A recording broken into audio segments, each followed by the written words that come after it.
joining today.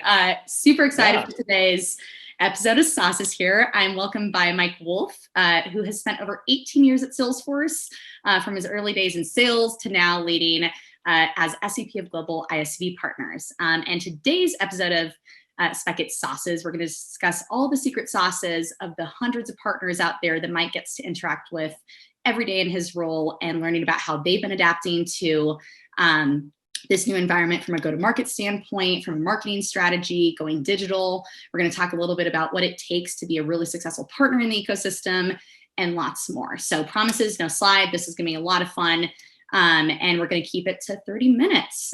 So with that, let's jump in and hear first from you. Tell us a little bit more about your background and something, a fun fact. A fun fact. Okay, so thanks, Mel, for the introduction. Mike Wolff, run Salesforce's global ISV sales team. I'm pumped to be here.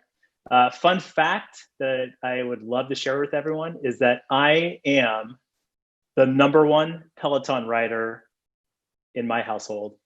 That's right. I own the crown right now in our household. And I'm going to hold to that. My wife is never going to listen to this. So that's my claim to fame. In terms of background, as Mel mentioned, I've had the opportunity to work at Salesforce for the last 18 years.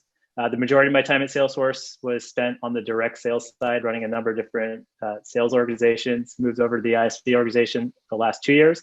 I think I have the best job in the industry. I get to meet incredible entrepreneurs like Mel every day and learn about just how creative and entrepreneurial and innovative you are. So that's really fun.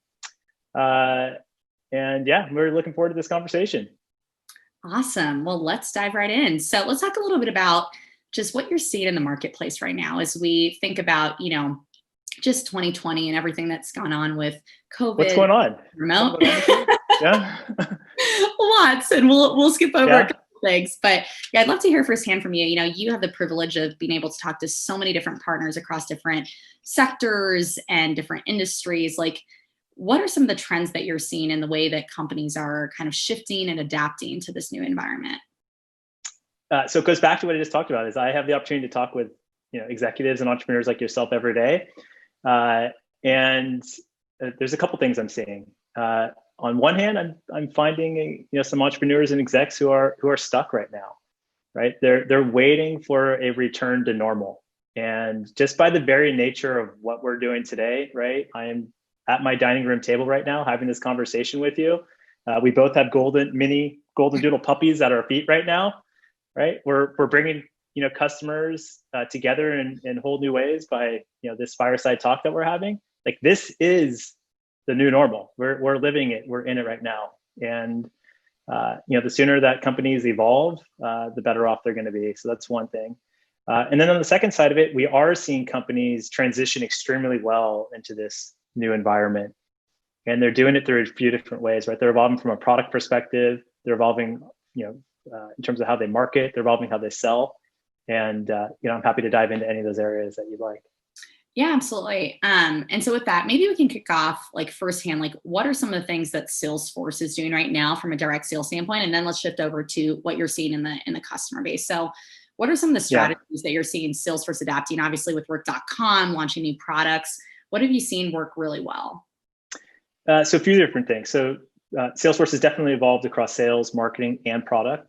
On the sales side, the approach that I've seen playing out over the last 7 months now is the evolution of our sales team to digital marketers, right? And so there's a mantra around Salesforce right now around how can our sales team in the first half of the year do 5 million Zooms? As we're into the second half here, it's continuation of that theme. How do we enable our team? How do we provide our team with relevant content? And how do we make sure that everyone has an opportunity to participate and be active and drive value to their customers and prospects? So that's what's going on the sales side right now. From a marketing perspective, for all of us who have been a part of the ecosystem for a while, we've grown our businesses over the years with live events, whether it's Dreamforce or city tours or different essentials events, world tours, et cetera. And obviously those are gone right now. And so Salesforce has really transitioned from live events to a number of different facets, right? At the company level, there's been a Leading Through Change series, and those have been everything from customer stories, with executives from Fortune 500 companies, to mindfulness sessions, to health sessions with industry leaders like David Agus.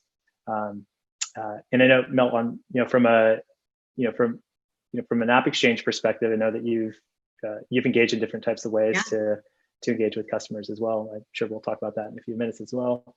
And then on the product side, we are focused on trying to solve the challenges of today and to go to where the market's going. And so if you rewind the clock to March, and there was a lot of uncertainty around what we were in and where this was going and how long we'd be here, we launched a product around Salesforce Cares. And then as we all started to get our minds wrapped around this gigantic challenge that we were facing from a pandemic perspective, we launched work.com, right? And really trying to help companies return safely to work and manage effective customer and employee interactions. And that's everything from shift management to capacity planning, et cetera. And also helping government entities from the contact tracing perspective to try to minimize the spread of the virus. And then about 6 weeks ago, we launched another focus area, and that's around Salesforce Anywhere, right? We all the face of work has changed, and we're all working from our homes or other spots right now. And it's how do we evolve with the times and make sure that everyone has the tools to be able to be successful and again to be relevant with their customers. And so that's what we're seeing right now. Awesome. And I heard a few things here that I want to double click on and talk a little bit about it on the customer side. So you mentioned just using concrete examples that Salesforce was able to pivot pretty quickly and launch new products or repurpose existing products with new use cases. Have you seen customers or partners within the App Exchange or even the broader ecosystem do something similar there successfully? Yeah, I mean that's been the cool. I mean, through every challenge, there's opportunity and successes that come out of it, and so that's been the neatest thing about this, to see how the ecosystem has stepped up to evolve and try to address these types of challenges. We have partners like Propel, right, who focuses on the manufacturing space, and they've been really focused on at first it was how to bring manufacturers together to solve the ventilator issue that happened in March and April, as we thought that was the thing that needed to be addressed. But really helping digitize the manufacturing industry is what Propel has done. We look at partners like Vonage and Genesys and TalkDesk, who are transforming our homes into virtual call centers. 3Kit, right? You think about the new way that we shop, right? Bringing augmented reality and helping consumers shop and visualize how furniture or other products will look in their homes. Or another partner in the ecosystem, Encino, with the here in the States with the Paycheck Protection Program that was rolled out in April this year. Encino was really instrumental in helping transact billions of dollars of small business loans through their loan origination solution. So that's been really inspirational to see that type of impact from our ecosystem. And the stories can go on and on. But I know that Spekit's also evolved as well. I'm curious if you want to share what you're doing. Yeah, for us, it was more so an acceleration of feature sets. I mean, as a digital adoption enablement solution, we're really designed for self-sufficiency and for remote teams. So, I think our roadmap was already pretty solid in terms of supporting this, kind of unanticipated challenge. But we did move up. Like, we just launched a change communication feature that allows you to send, notifications and communications right in any application, letting them know of like, hey, here's a new process change.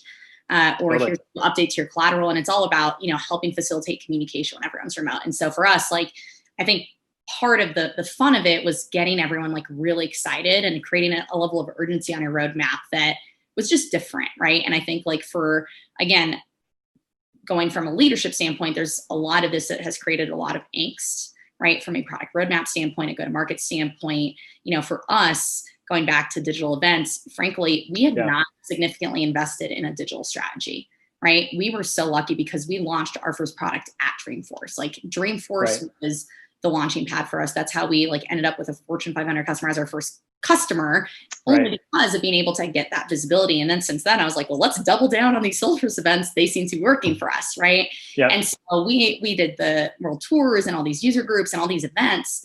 And then I think we had a decent social strategy, but we really hadn't thought about SEO, FCM, content strategy, digital selling, and all these different ways that you had to, to engage creatively customers. And so we've been doing some different. It's forced us to get really creative. And I think like for a lot of small businesses that hadn't really put that focus on their go-to-market and marketing strategy, this is actually going to be a blessing in disguise for those of us whose business, it forced us to say, hey, we definitely want to count on events, but we don't want our pipeline to depend on them. Meaning, how do we build that repeatability in our pipeline, in our inbound, or even in our, enable our SDRs to build that outbound pipeline so that we're not relying on one-off events to ensure that we meet our goals. And so for us, it was a big, like, let's go back to the drawing boards. Let's make sure that our messaging, right, knowing that that was going to be, your website is now like your storefront. It always was SaaS, but not having that face-to-face interaction. Like, we went back and like really rethought our messaging.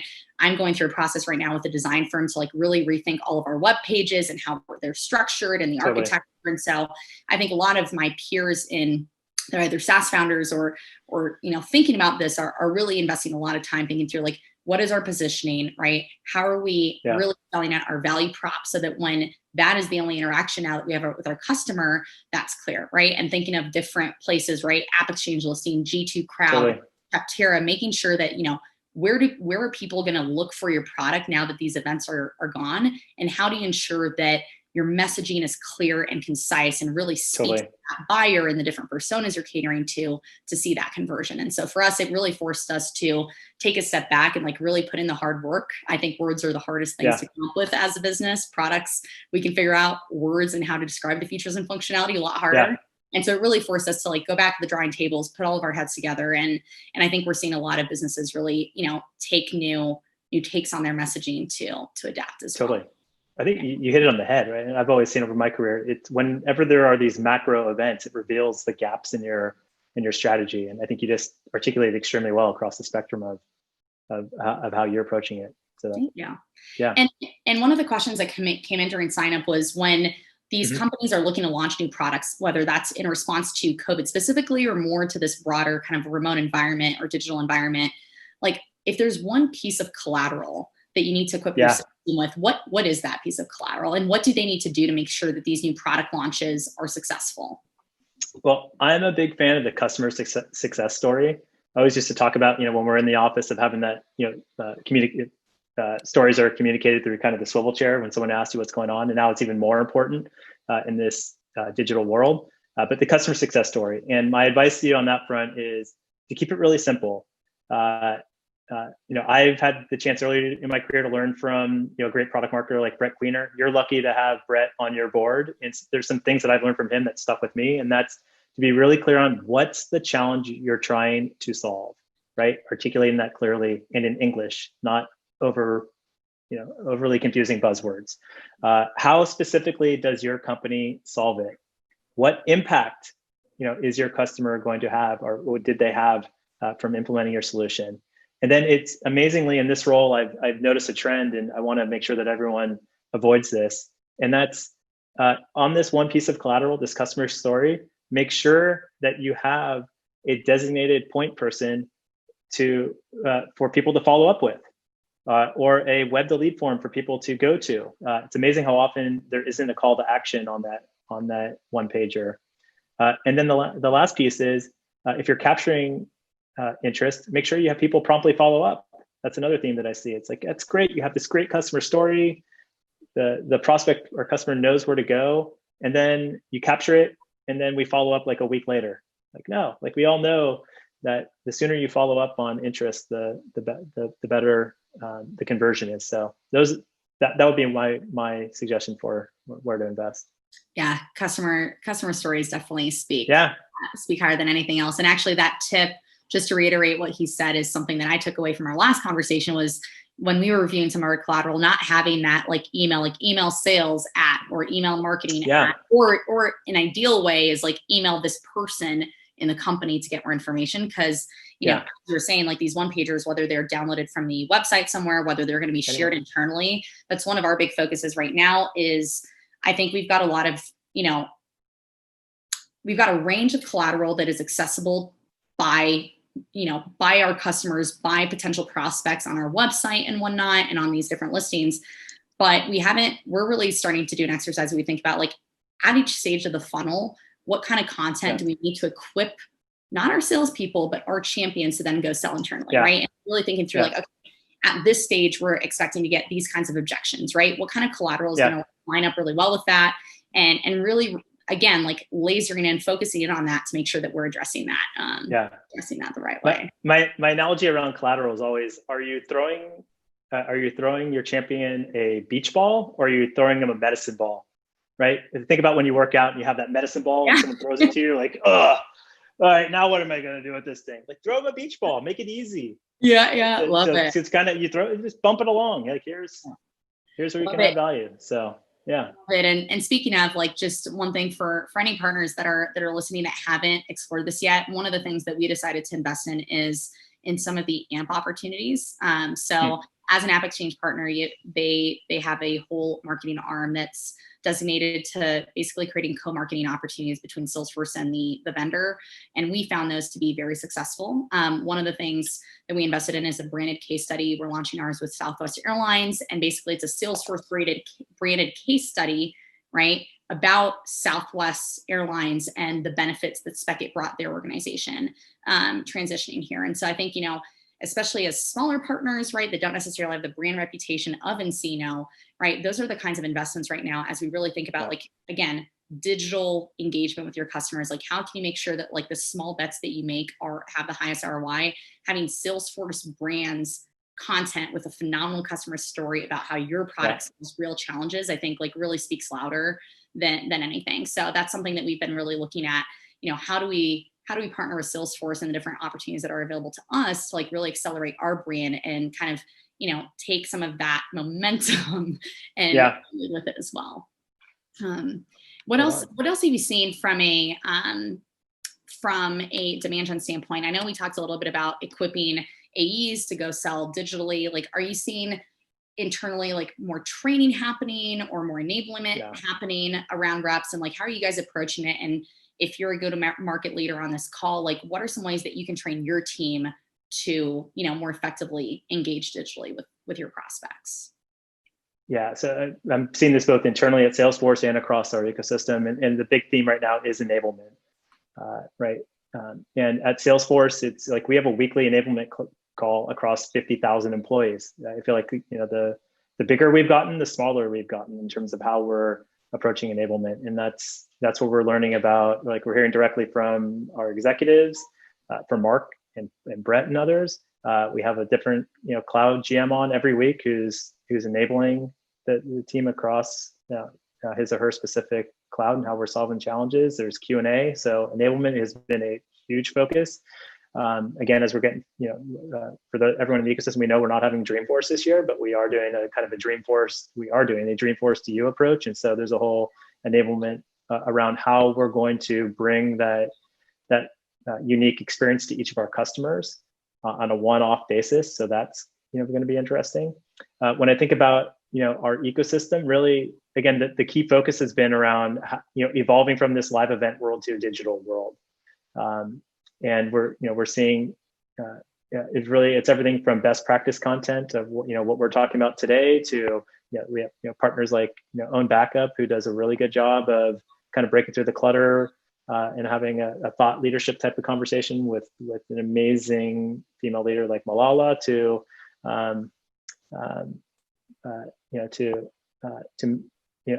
other partners doing different types of networking events to try to create that camaraderie and relationship. Yeah, and I can speak to a couple things that have been working well. It's like, one, we again really spent time thinking about our digital ad strategy and invested there. We frankly hadn't invested in any ads before that. So really spent some time thinking about, like, our different audiences and our different personas and, like, the message that we wanted to put out there. Some focus more on remote, some focus just on the broader kind of digital enablement, digital adoption challenges.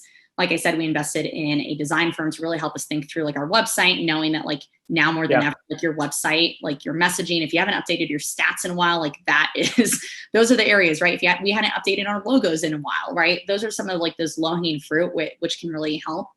We've also taken a much more, and obviously we launched this webinar series, which for us was really about, like, again, thought leadership around go-to-market and enablement and transformation broadly. And so we have a few different focuses. This one is more on go-to-market. One, we have more digital transformation, but that's been really helpful in getting engagement from people. And again, making it short, right? Because I think like the old, like join this webinar and like sit for an hour while someone goes through her slides, like that's not really what we want to hear, right? I want to join, listen to good content, and then think about how you can repurpose that content too. Like we just launched the Spotify and iTunes version, podcast version of these so that people can listen to those on their, morning workout. We're going to be repurposing that into small, like digital assets on LinkedIn, like different ways that way as well. Yeah. Sorry, one other thing, so we talked a little about marketing and enablement. The other piece that I'm seeing a really big shift in is on the sales side of it, right? And there's some basics that I'll talk about here in a minute, and there's some differences, right?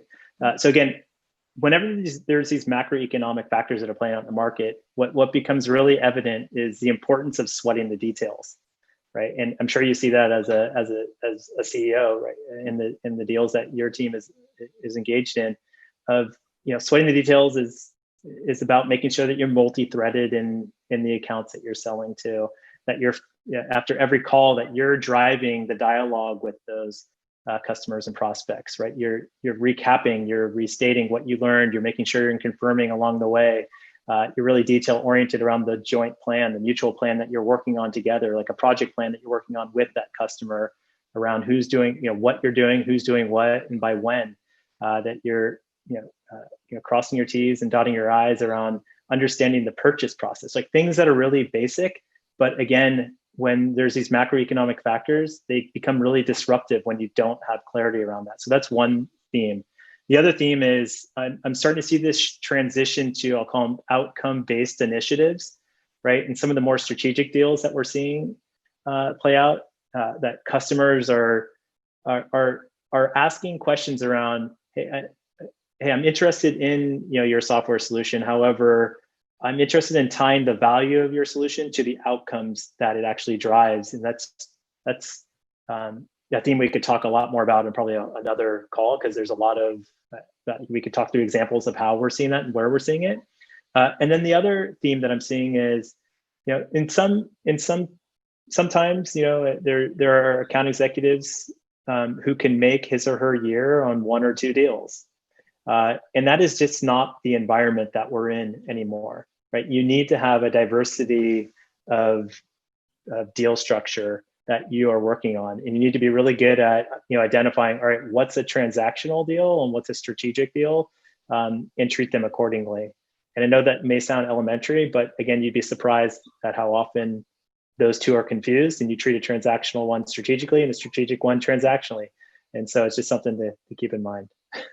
Yeah, no, absolutely. We've spent a lot of time really thinking through segmentation as well. And totally. Looking at like, what are some of the levers we can pull from like a pricing and packaging to drive velocity and sales cycle. And then like going back to the multi-threading within the account, and then like your team as well. Like we used to just have 20 per account. Now we're doing much more of a team effort, which is like my Who's team is pulling in deals more than ever before to come on the vision and the roadmap. And like, again, as a smaller partner in the ecosystem, like how can you really differentiate? Because at the end of the day, like the way I see it is we've got some like much larger competitors than us, right? And people are going to obviously look for like, does the product solve for our problem? And then, but also like, how is this partner going to be supporting me throughout, right? How are they going to really, be a long-term partnership with us, especially, as partners being able to access the size of customers that Salesforce has as well. And so really, really differentiating there. Now, just since we've got 5 minutes left, let's shift gears towards some of the partner ecosystem stuff, because I want to make sure that we leave with some really strong takeaways there. So again, we've been focused on the partner ecosystem for a really, really long time. So first and foremost, like, what does it take to be successful as a partner with Salesforce? And maybe how has that changed over time as your partner ecosystem has gotten bigger? Yeah, I mean, so if you rewind the clock, and again, you're really fortunate you have, Leila Saker as a member of your board, right? And she's really the, one of the creators of marketplaces and product app exchanges like the one that you're a part of. But when you sit down and talk to leaders like Leila, Michelle explained to you very clearly, like there's been an evolution of what's happened here, right? So you rewind the clock, 10, 11 years when the App Exchange launched, it was the first of its kind. And it was a tremendous platform for companies to build upon. We've seen wild success. You see companies like Viva and Sino and others who have built public companies, on this ecosystem, and that's really inspirational.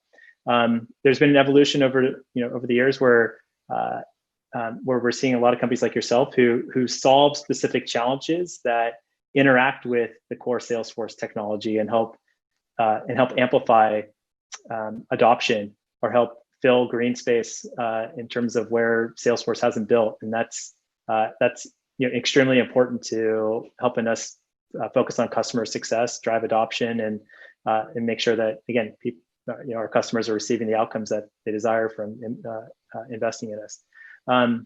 In terms of kind of the basics, I think they don't go out of style. The most successful partners like yourself are extremely clear on the problem that you're trying to solve, number one.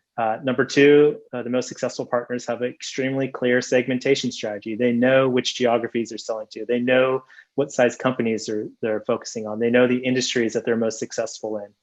And then again, the most successful partners know that it's more than just aligning with the Salesforce direct sales team, right? They're aligned across the spectrum of having relationships with our product team, with our industry product team, with our solution engineers, our customer success team, and our consulting partners to help kind of amplify their impact. And so, that's what we're seeing today. Yeah, absolutely. And speaking of, like, when it comes to working with those various teams, like, what approach, like, do you go after the RVPs and try to build relationships there and try to get demos in front of the entire teams? Do you go bottoms up through your connections? What about if partners don't have connections? Do they work with their partner account manager? Like, what advice do you have for a partner? And let's take a very specific example. Like, let's say you have an add-on solution to financial services cloud, right? So it's pretty targeted, pretty focused. Like, what, high-level advice would you have around, like, trying to get closer to the right people at Salesforce that are going to be able to, bring up that solution when they hear a need for it? Yeah. So just by you saying, hey, you have a solution for the financial services community, that leads to my first point, and that's, develop a specific go-to-market plan, right? Know who your ideal customer profile is. Again, your industry, geography, size of company. Number one. Number two, I see that the best partners are the ones that kind of help everyone learn by doing. And we learn by doing by working on opportunities together, right? So if there's an opportunity that you have at a financial institution, let's, reach out to your partner account manager. We'll facilitate an introduction to the account team that's working on that specific institution, and we'll start collaborating on how we can co-sell together there. Also, other ways to interact with us is we have the partner community where you could learn. There's templates and everything, and ways to contact industry specialists through that. We talked about this a couple of weeks ago. I think every partner should have. We talked about having a social strategy for your external customers. I think every partner should have an internal social strategy, and that's having a chatter group set up to socially market your solution within Salesforce, and we can help you with that.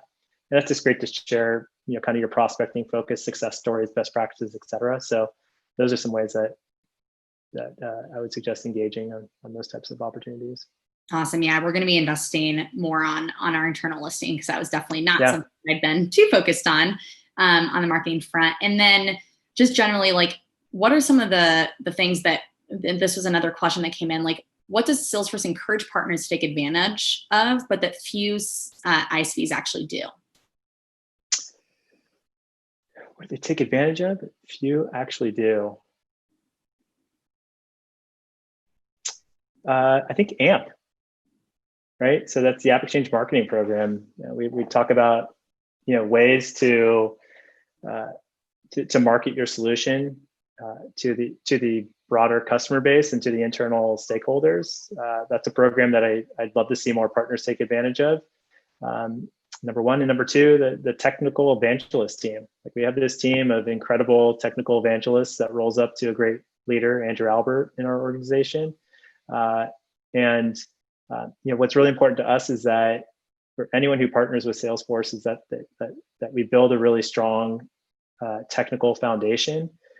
And I'd love every partner to spend more time with people on Andrew's team.